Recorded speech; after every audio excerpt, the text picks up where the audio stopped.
है आ great many, आ great many, तो समझ जाना आगे क्या आएगा, प्लूरल।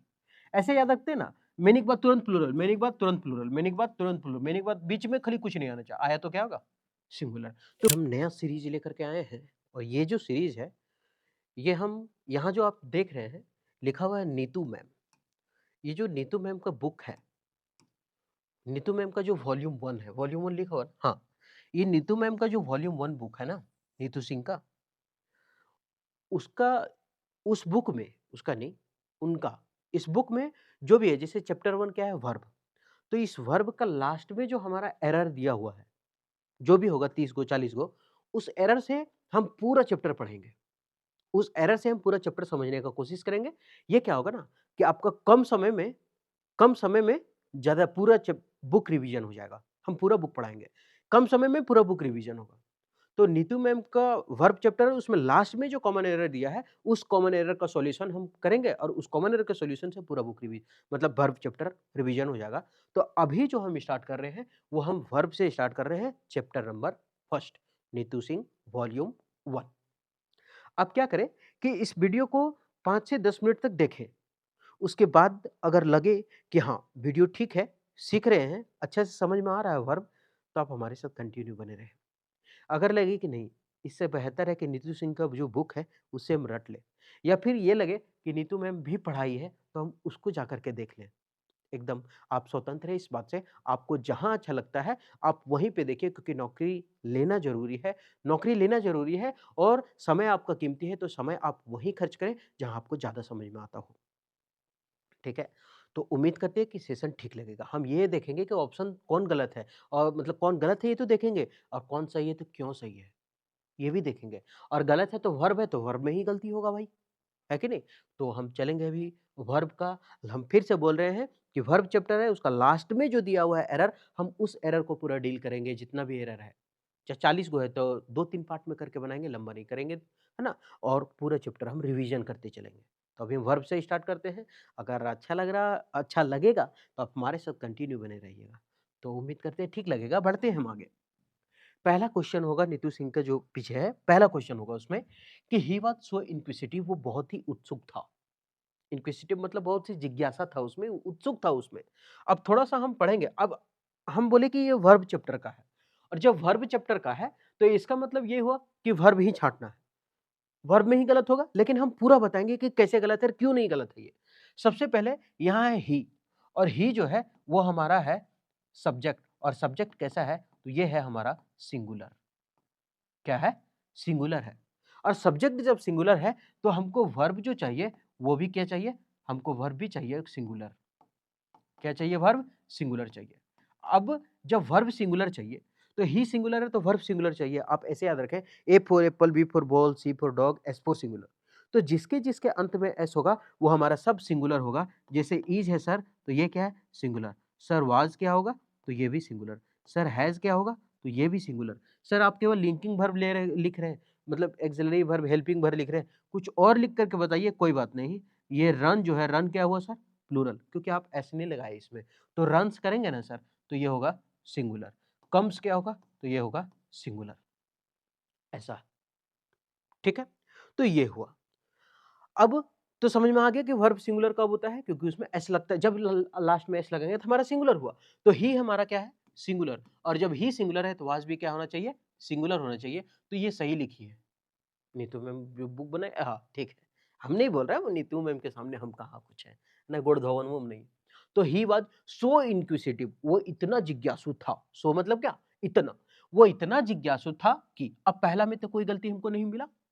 क्या बोला है? ही के साथ सिंगुलर है तो सिंगुलर आया। सो इंक्विसिटिव, बहुत ही उत्सुक, वो इतना जिज्ञासु था कि दैट, क्या आया?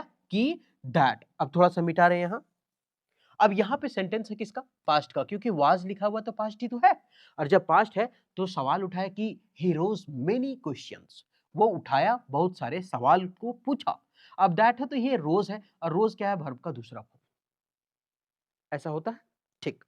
थोड़ा-सा अगर हम देखें वर्ब का दूसरा फॉर्म है, तो हम ये समझ के अगर चलें कि साला पास्ट यहाँ भी है, और ये पास्ट सेंटेंस है, ये भी पास्ट सेंटेंस है, और दोनों पास्ट सेंटेंस है, इसका मतलब पास्ट पास्ट में जा रहा है, तो चलो ठीक है, कोई दिक्कत नहीं है। लेकिन अगर देखें, तो उसके बाद देखेंगे, अब वर्ब है ये रोज़। यहाँ बोला है कि ही वाज सो इंक्विजिटिव, वो इतना जिज्ञासा था, वो इतना उत्सुक था कि that he rose many questions in the class, के क्लास में वो बहुत सारे सवाल को क्या किया, उठाया। अच्छा, सवाल खुद ब खुद उठा कि सवाल उठाया गया? तो सवाल बोल रहा है यहाँ पर कि वो इतना उत्सुक था कि सवाल वो पूछा, मतलब किसी के द्वारा उठाया गया होगा। और जब किसी के द्वारा उठाया था तो दो चीज होता है, एक होता है राइज और एक होता है, दोनों होता है राइज, रेज होता है, सॉरी। इसका मतलब होता है उठाना, उठना। इसका मतलब क्या होता है, उठना। और इसका मतलब होता है उठाना। तब तो बोलते हैं the sun rises in the east, मतलब सन किधर से उगता है, पूरब से उगता है, वो खुद उगता है। क्या उसको कोई हुरकुट के उठाता है, डंठा लाठी लेकर हुरकुटता है कि चल अब बिहान हो गए ऊपर जो? ऐसा तो नहीं है। इसका मतलब ये, लेकिन यहाँ सवाल उठाया गया, किसी और के द्वारा उठाया गया। और किसी और के द्वारा उठाया गया मतलब यहाँ उठा कौन रहा है, तो वो लड़का है जो उठाया सवाल। सवाल खुद ब खुद उठ के आता है क्या? ये है हम बोझ, हैप्पी बर्थडे, खुद से बोलेगा नहीं, किसी के द्वारा बोला जाएगा।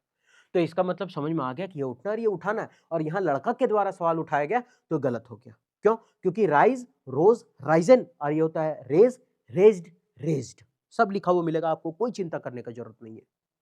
ठीक है, राइज, रोज, रोज, राइजन, और ये होता है raised, raise, raised, raised, ED. अब सवाल के सर याद तो हो, अब चलिए समझ में तो आ गया कि ये गलती यहाँ पर है, क्योंकि सवाल उठाया गया, और जब किसी के द्वारा उठाया गया तो रेज होगा, राइज होगा नहीं। अब आगे देखते हैं गलत क्यों नहीं है, हम इसके बारे में भी पूरा डिटेल से चर्चा करेंगे, याद कैसे रखेंगे ये भी बताएंगे, ट्रिक बताएंगे।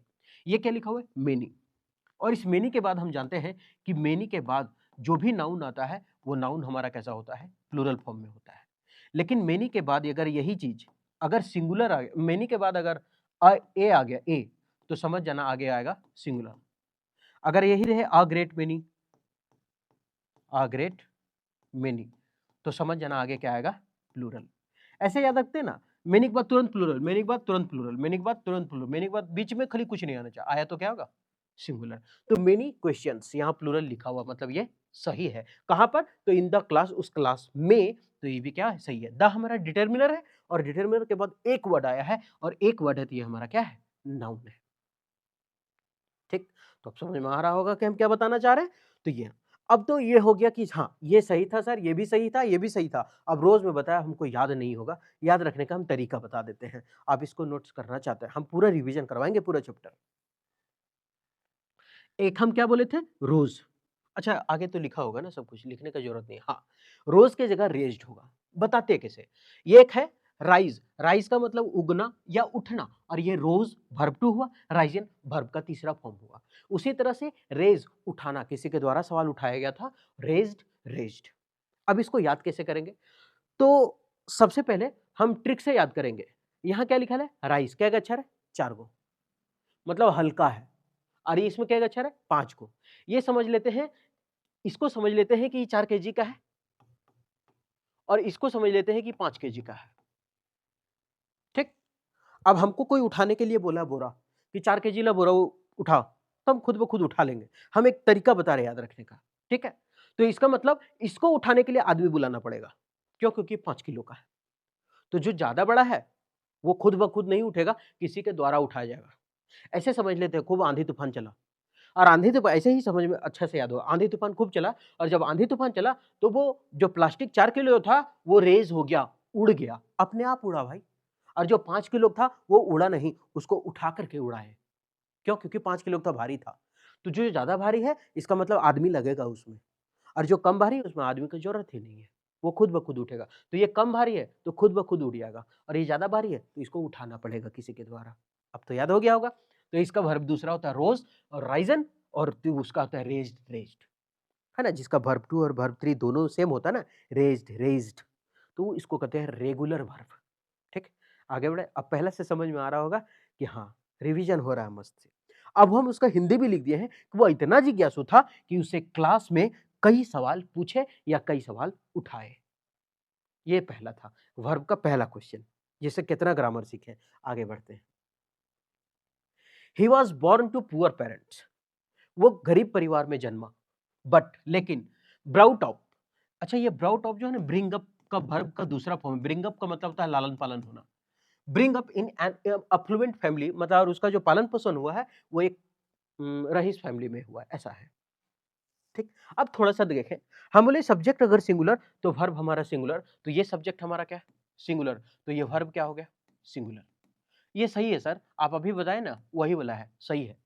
बॉर्न जन्म लिया टू पुअर पेरेंट्स, कहाँ पे जन्म लिया? गरीब परिवार में जन्म लिया है, टू पुअर पेरेंट्स, ठीक है? परिवार बोला, पेरेंट्स बोला तो बहुत सब माँ है, बाप है, दादा-दादी है, पेरेंट्स का बोला, परिवार में जन्म लिया, ठीक।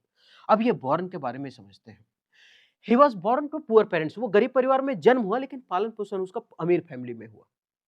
तो यहाँ जन्म होना होता और जन्म होना का इंग्लिश जो होता है, वो होता है केवल बॉर्न, B-O-R-N, और ये जो बॉर्न है, इसका मतलब होता है बर्दाश्त करना।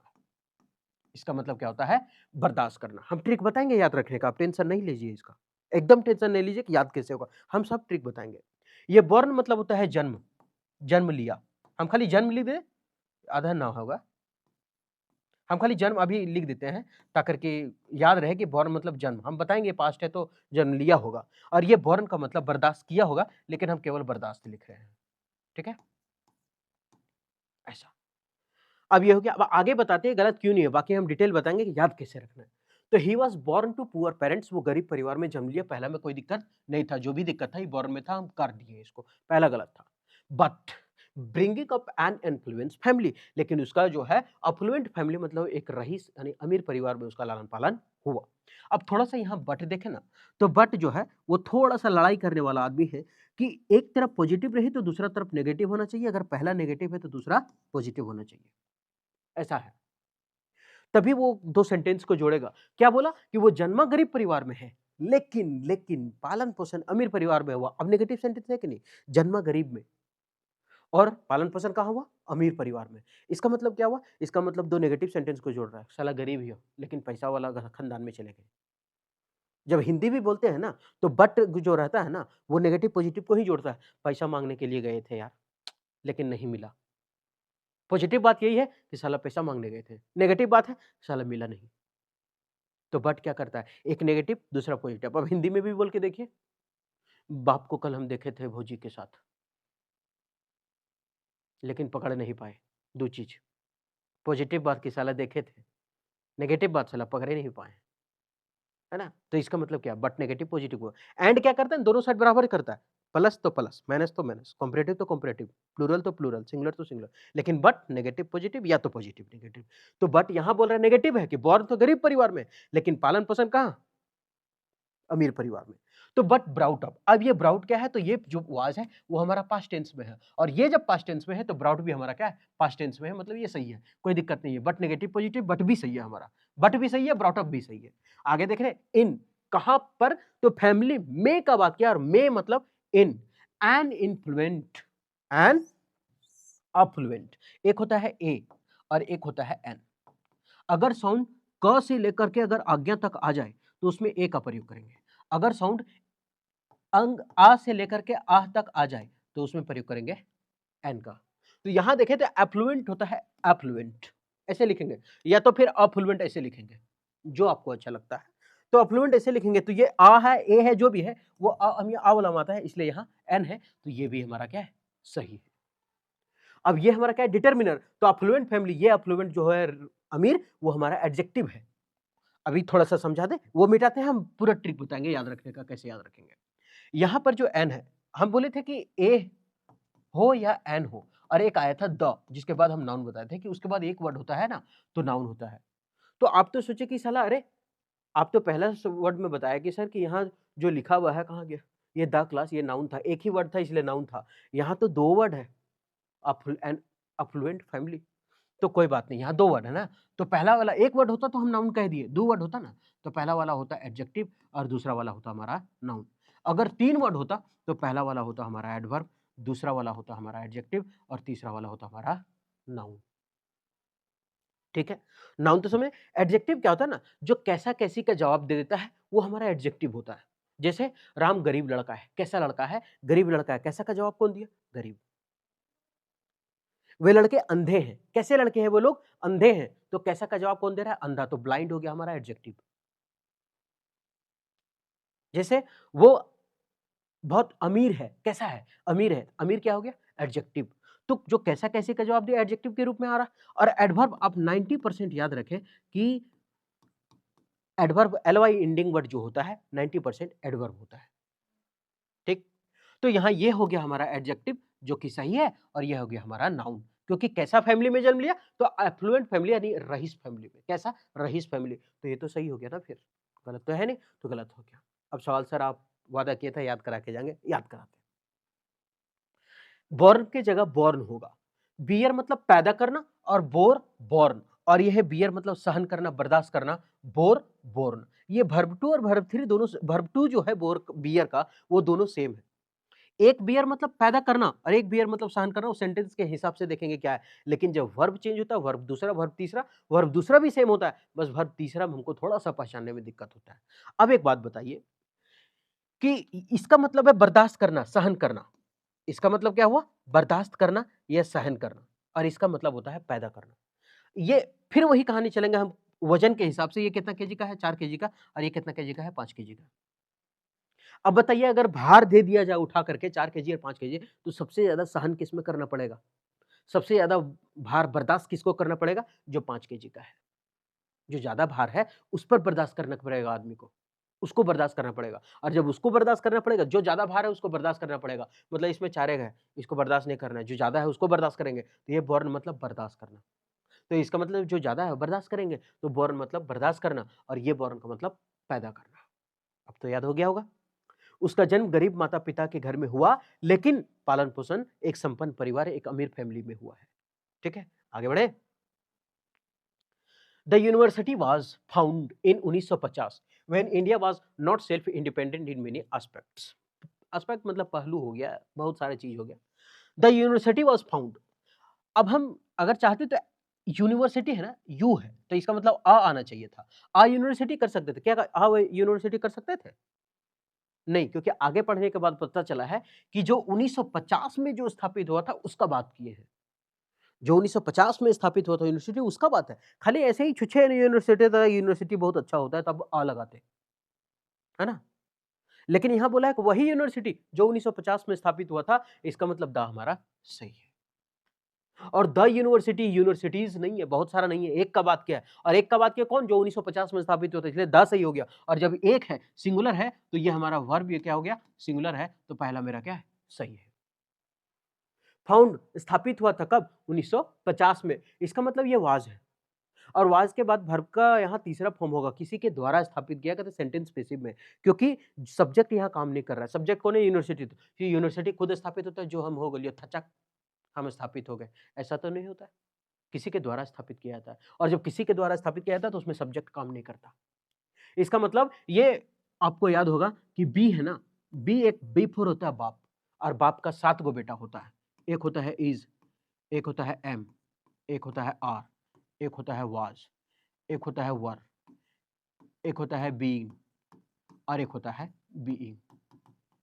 ये सब के साथ अगर वर्ब का तीसरा फॉर्म है, तो समझ जाना वो जो है वो हमारा आई थिंक क्या बोलते हैं उसको, पैसिव में है, और नहीं तो फिर वो एडजेक्टिव के रूप में आया है।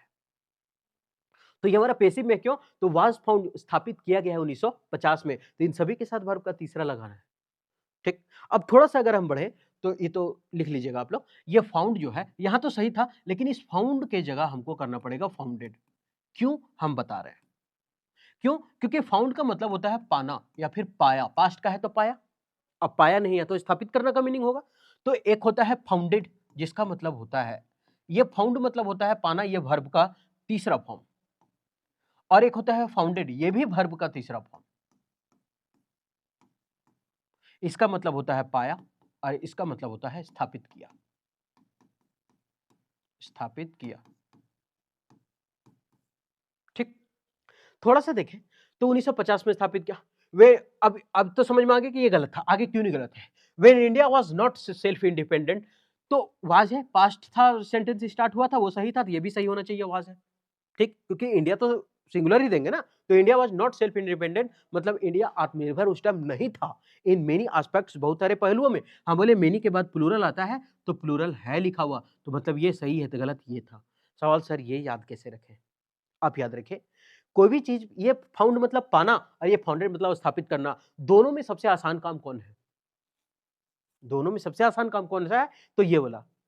पाया मतलब गिरल था उठा लिए, इसमें क्या मेहनत लगा? कुछ नहीं, उठा लिए। लेकिन अगर किसी चीज़ को स्थापित करना हो तो बहुत ज़्यादा मेहनत लगेगा, है ना? सारा कुछ सीमेंट-उमेंट जुगाड़ कर और जाकर के रख और बस बिल्डिंग बनाओ, बिल्डिंग बनाना पड़ेगा। इसका मतलब मेहनत सबसे ज़्यादा है। तो वही देखिए कि हिंदी सबसे ज़्यादा मेहनत किसमें लगा लिखने में? ये फाउंड मतलब पाया, फट से 2 वर्ड लिख दिए और इसका फाउंडेड स्थापित करना, इसमें क्या है 2 गो फट से रे उठा लिए पाए, मतलब सस्ता है और स्थापित करना थोड़ा ज़्यादा मेहनत लगता है। जो ज़्यादा मेहनत लगा उसमें ज़्यादा लिखना पड़ेगा, स्थापित करना और फाउंड मतलब सौ से खाली पाया। याद हो गया ना? हाँ, याद हो गया होगा, ठीक है? तो समझ में आ गया गलती कहाँ था, आगे बढ़े? अब इसका सॉल्यूशन, फाउंड की जगह फाउंडेड होगा, है ना? फाउंड फाउंड ये वर्ब 2 और वर्ब 3 सेम है। फाउंड का फाइंड मतलब पाना और फाउंड मतलब स्थापित करना। तो यहाँ क्या था? फाउंड। अब यहाँ देखिए फाउंडेड फाउंडेड है, तो जो ज़्यादा है वो ज़्यादा मेहनत लगेगा, मतलब स्थापित करना पड़ेगा। और फाउंड है 4-5 अक्षर का है, मतलब पाए हैं। मेहनत नहीं लगा इसमें, मेहनत इसमें लगा। इंग्लिश भी ज़्यादा लिखो, हिंदी भी ज़्यादा लिखो तब स्थापित होगा। इसमें क्या है, सब चीज़ कम लिखो, मतलब आसान है फिर पाया। और पाना तो आसान चीज़ है। यूनिवर्सिटी की स्थापना 1950 में हुई थी, जब भारत में कई मामलों में आत्मनिर्भर नहीं था। अब आई, आई क्या है? हमारा सब्जेक्ट। ये काम कैसा कर रहा है? नाउन के जैसा ही तो काम करता है पहला वाला वर्ड, है ना? और कैसा है? हम क्या है? नाउन ही तो है। तो आई नाउन के जैसा सारा डिनोट कर रहा है आई, और कंप्लेंट भी हमारा नाउन है। अच्छा, 2 नाउन मिला करके हम सेंटेंस कैसे स्टार्ट कर सकते हैं? नहीं स्टार्ट कर सकते। 2 गो नाउन स्टार्ट कर सकते हैं क्या? राम मेटोनी इज, राम कटर इज, ऐसा तो नहीं कर सकते। राम है, राम के पास कटर है, राम हैज़ अ कटर, ऐसा कर सकते हैं। तो इसका मतलब क्या हुआ कि 2 नाउन से तो हम स्टार्ट नहीं कर सकते। I have a pen, Ram has a kalam, कुछ भी कर सकते हो। तो 2 नाउन से तो स्टार्ट नहीं करेंगे, तो ये नाउन है। अब noun I complaint against him, मैंने उसके खिलाफ कंप्लेंट किया। किया मतलब पास्ट में किया, और पास्ट में किया तो ये कंप्लेंट हमारा नाउन है, तो इस कंप्लेंट को करना पड़ेगा ईडी, ये टी को हटा करके हमको करना पड़ेगा ईडी, और ये ईडी लगाने के बाद ये सब मिला करके हो जाएगा हमारा वर्ब, क्योंकि सब्जेक्ट के बाद वर्ब लगेगा, उसके बाद ऑब्जेक्ट, तब तो एक क्लॉज बनेगा। ऐसे कैसे बन जाएगा? तो आई कंप्लेन अगेंस्ट हिम, मैंने उसके खिलाफ कंप्लेन किया। एज इन स्पाइट ऑफ, एक होता है इन स्पाइट ऑफ जो कि आपको बोर्ड में लिखा हुआ है। इन स्पाइट ऑफ बराबर होता है डिस्पाइट, सॉरी स्पेलिंग थोड़ा मिस्टेक कर रहे हैं, डिस्पाइट होता है, ठीक। और इसी के बराबर होता है not with standing, not with standing.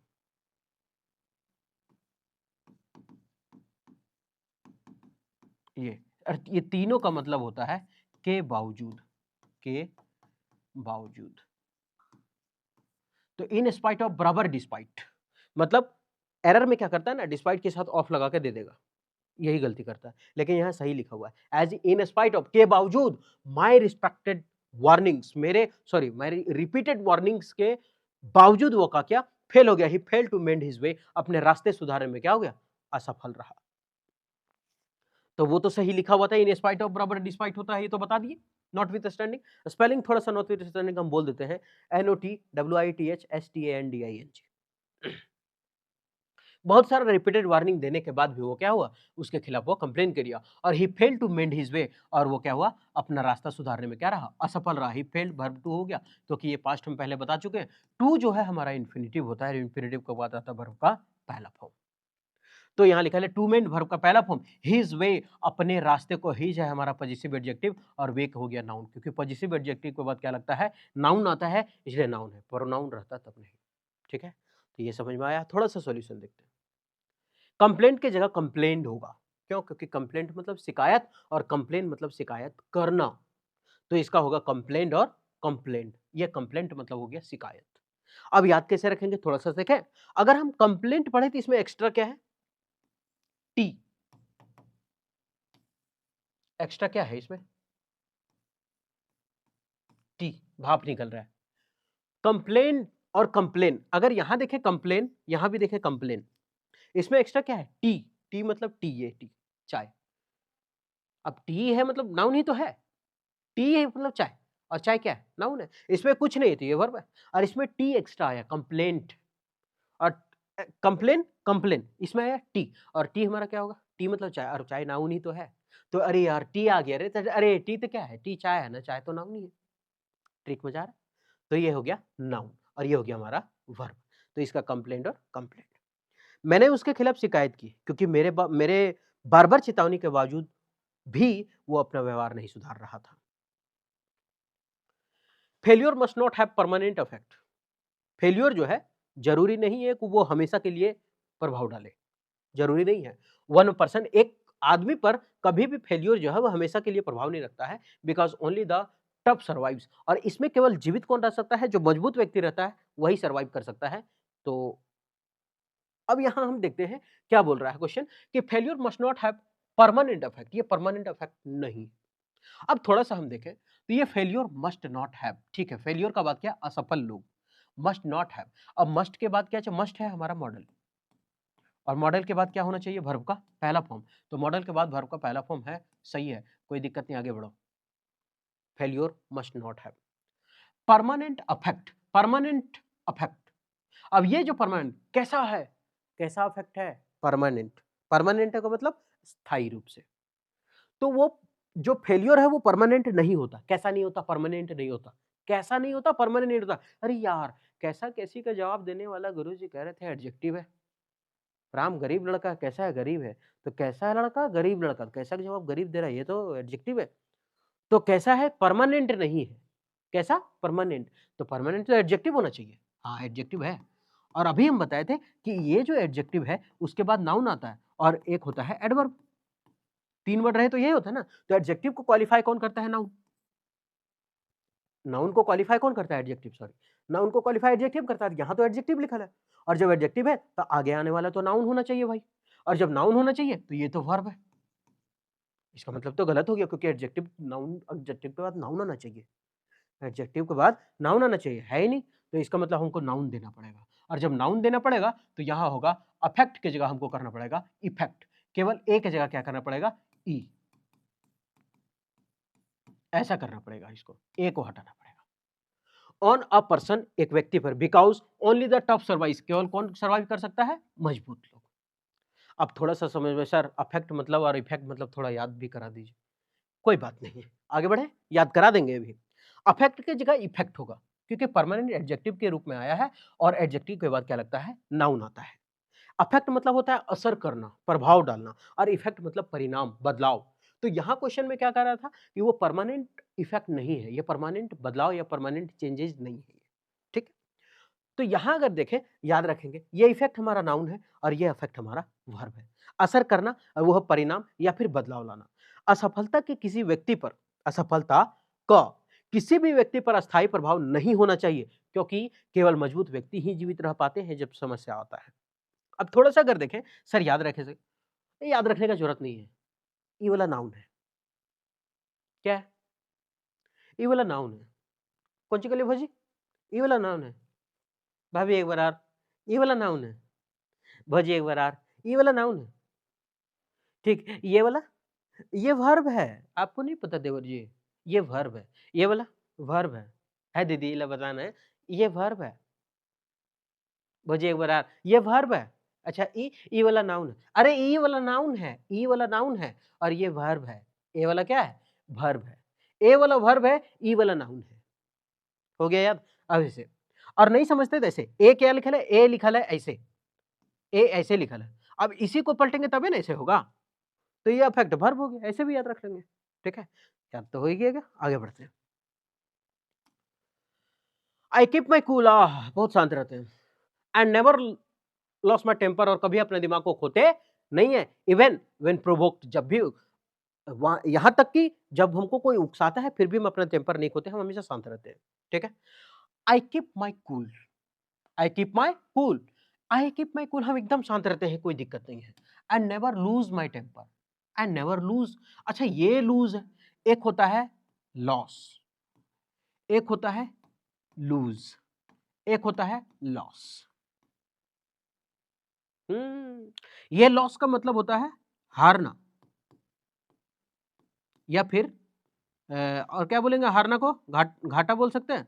नहीं, घाटा तो उधर चला है। हारना और खोना, खोना खोना, ये बोल सकते हैं। और ये लूज का मतलब होता है ढीला, ढीला नहीं, बोलता है अरे यार ये तो लूज हो गया रे, मतलब ढीला हो गया। और ये लॉस का मतलब हो जाता है घाटा। घाटा मतलब प्रॉफिट एंड लॉस, हानि, ये होता है। ठीक है, तो वहां गलती थी। लूज को क्या होगा, तो बोला है कि हम कभी भी अपना नहीं खोते हैं। क्या नहीं खोते हैं, तो अपना टेम्पर यानी अपना दिमाग जो हम शांत रखते हैं, तो वो तो लॉस होगा नहीं। तो इसका मतलब ये होना चाहिए लॉस, हारना।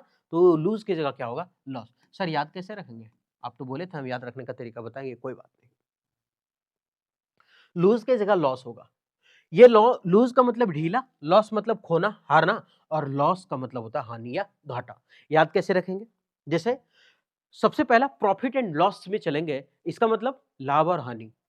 सबसे पहला यही याद होगा, प्रॉफिट और loss, PROFIT profit, LOSS loss, ऐसा ही लिखते हैं, मतलब वो लॉस हानि है। ये तो आसानी से याद हो गया। अब इस लॉस में हम थोड़ा बताते हैं, लूज और ये लॉस में बताते हैं। ये लॉस का मतलब होता है खोना या फिर हार जाना। ये लॉस मतलब खोना, या फिर मैच नहीं बोलता है कि मैच लॉस हो गया, मतलब हार गए। क्यों हार गए देखते हैं। क्यों हार गए, क्योंकि डबल बैट्समैन कभी भी नहीं चल पाया, सब सिंगल रहा। जो आया आया चला। सिंगल सिंगल रन बनाएगा तो कितना चलेगा, सिंगल सिंगल रन बनाएगा कितना चलेगा। तो इसमें डबल रन बनवल है, छोड़ देते हैं इसको। इसमें सब सिंगल है, एक भी डबल नहीं आया, इसमें डबल है। तो याद रखना है कि जिसमें एक को डबल नहीं है, मतलब एक भी डबल रन नहीं लिए हैं, सब सिंगल रन लिए, तो मैच तो हार नहीं है। एक और डबल रन है कहीं, डबल लेटर है नहीं है, तो डबल लेटर यानी डबल रन नहीं है, तो मैच हार गए। सब सिंगल लिए और सब सिंगल लिए, तो इसका मतलब खो दिए मैच को, हम हार गए। और ये लूज तो पढ़ने में भी आ रहा है, लूज मतलब है लूज मत कर देना, मतलब ढीला छोड़ देना। मैं शांत रहता हूं और कभी भी अपना आपा नहीं खोया हूं, चाहे कितना भी मुझे उकसाया जाए। हिलाइड ऑन द ग्रास, वो घास पर पड़ा हुआ था 4 आवर्स, घंटों तक। एंजॉइंग द कूल ब्रीज, और एंजॉय कर रहा था ठंडा मौसम का, क्या कर रहा था, एंजॉय कर रहा था। ठीक। अब ही लाइड ऑन द ग्रास, वो पड़ा हुआ था। अब ये जो लाइड है ना, इसका मतलब होता है झूठ बोलना। लेकिन वहां तो मीनिंग दे रहा है कि वो घास में पड़ा हुआ था, घास में झूठ बोल रहा था, तुम हरियर नहीं है, तुम पियर है, तुम बुल्लू हो जाएगी कल। घास से झूठ बोलेगा, अरे घास में पटाल था वो। ठीक है, तो he laid on the grass, he laid on the grass, laid laid laid, क्या होगा, ले मतलब घास में लेटा हुआ था। वर्ब टू, तो इसका हो जाएगा lay, he lay on the grass. Verb two होता है ले, लाई ले लेन, लाई ले लेन। तो ही ले ऑन द ग्रास, वो ग्रास में लेटा हुआ था 4 आवर, घंटों तक। और समय है, समय है मतलब निश्चित 4 घंटों से है, तो 4 दे दिया। Enjoying the cool bridge. अब थोड़ा सा इसका डिटेल हम पढ़ते हैं। लाइड के जगह पे क्या होगा, ले होगा। क्यों, ये लाई का मतलब होता है झूठ बोलना, और लाई मतलब लेटना, और ले मतलब रखना। तीनों यहाँ लाए, ये दोनों सेम है। अब यहाँ देखिए साला ई ले आ गया, बहुत कंफ्यूजन है इसमें, ध्यान से समझिएगा इसको। सबसे पहले टेलिंग अ लाइट नो पापा, टेलिंग अ लाइट नो पापा, लाइट लाइट नो पापा, टेलिंग अ लाइट नो पापा, है ना। ट्विंकल ट्विंकल लिटिल स्टार, और बाकी भुला गलियो यार। टेलिंग अ लाई नो पापा, telling a light, light light, telling a lie मतलब झूठ बोल रहे, टेलिंग अ लाइट गलत। तो गलत नहीं, मतलब ये हो गया झूठ बोलना। अब ले ले लेन, ले ले लेन। अब बताते हैं, हम लोग 2 दोस्त गए घूमने के लिए, चद्दर निकाले, है ना, थोड़ा कीमती दोस्त है, तो 2 है मेरे पास। अब वो ऐसे कहा, अरे ले ले लेन, ले लेन, इसको बिछा लेट जा, ले लेन। गांव में ऐसे ही बोलते हैं, ले ले ले ले, ले लेन यार, ले लेने, अरे लेने भाई, ले लेने, इसको बिछा के लेट जाओ, ले ले लेने लेने लेने, लेट जाओ। तो मतलब ले ले लेने, तो ले लेने यार, लेट जाओ। तो लाए ले लेन, ले लेने, लेट जाओ चद्दर बिछा के, मतलब लेटना। अब एक है ले मतलब रखना, लेड लेड। अब इसको यहाँ है लाइड, ये है ले लेना यार, मतलब रखना, सॉरी पटा जाना, लेट जाना, ये है लेड। और लेड हम लिखते हैं इस तरह से। और ये लेड का मतलब हम जब साइंस में पढ़ते हैं, इस लेड का मतलब होता है शीशा। इस लेड का मतलब क्या होता है, शीशा। बे लेड का मतलब क्या होता है, शीशा। अब शीशा को हम लोग आराम से रखते हैं, शीशा को प्यार से क्या करते हैं, रखते हैं। अब याद हो जाएगा, अरे पूछ के देख, कसम से तू पूछ के देख, हम सब नहीं बता दिए तो बेकार, तो मैं ये करिए, पूछ के देख। हाँ हाँ ठीक, ले ले लेन मतलब ले, लेन बोला, अरे लेन मतलब लेटना, चद्दर दे रहे थे, ले लेना यार, एक में लेट। ठीक, लेट लेट, अरे लेट मतलब तो शीशा हो, शीशा को आराम से रखना है। Telling a light lie, telling a lie, no papa, झूठ नहीं बोलना है। हाँ पापा। तो इसका मतलब लाइड मतलब झूठ बोलना। तो लाइड लाइड, ले लेन और लेट लेट। आगे बढ़े? तो वो घंटों घास पर लेटा रहा और ठंडी हवाओं का आनंद आहा! मजा लेता रहा। आगे बढ़े? ड्यूरिंग द रेनी सीजन, इस बरसात के दौरान मेनी रिवर्स, अब यहाँ तो ड्यूरिंग द रेनी सीजन में कोई गलती नहीं है। ड्यूरिंग के दौरान, द डिटरमिनर उसके बाद एक हुआ तो एडजेक्टिव, दूसरा हुआ तो हमारा नाउन, क्योंकि कैसा सीजन है? रेनी सीजन है, इसलिए एडजेक्टिव हुआ। मेनी रिवर्स, मेनी क्या है? मेनी के बाद प्लूरल आया ना, मेनी के बाद प्लूरल होगा क्योंकि ए रहता ना तब रिवर होता, मेनी अ रिवर, लेकिन मेनी रिवर्स है। ओवरफ्लो देयर बैंक्स, अपने किनारों पर ओवरफ्लो हो जाते हैं। ये ओवरफ्लो थोड़ा सा गलत लिखा हुआ है, आपको थोड़ा सा वर्ब तीसरा याद है कि ओवरफ्लो नहीं होता है, ओवरफ्लोड होता है। क्या होता है?